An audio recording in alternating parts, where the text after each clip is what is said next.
Government exam এসেছে এমন আরও একটি অঙ্ক আজকে আমরা সহজ পদ্ধতিতে সলভ করব।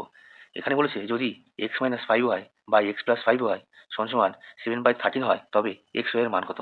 দেখো আমরা কি করবো, প্রথমে অঙ্কটাকে ক্রস গুণ করবো। এখানে ক্রস গুণ করলে কি হবে, 13 এক্স মাইনাস ফাইভ ওয়াই সমান সমান এখানে 7 x plus five Y.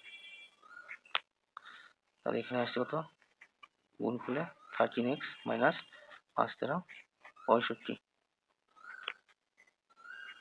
Y সমান সমান কি হচ্ছে 7x প্লাস 35 ওয়াই। 13x আছে, এখানে হচ্ছে 7x, 7x এর পাশে কত হচ্ছে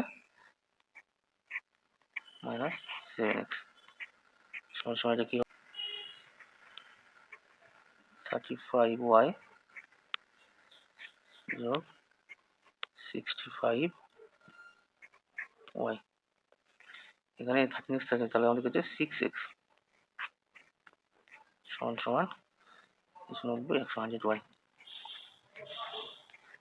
100y। আমাদের এখানে কি বলেছে, তবে x এবং y এর মান কত। তাহলে এখানে x y এর মান কত হবে, তাহলে আমরা এখানে লিখি x by y। x by সমান সমান y কত হচ্ছে 100/6। এখানে 6 যদি কাটি 3 6, এখানে হচ্ছে কত হচ্ছে 50 সমান সমান তাহলে কত হবে x বাই y সমান সমান আমরা এখানে 50/3। তাহলে আমাদের এখানে x y এর মান কত হলো, x y এর মান হচ্ছে এটা।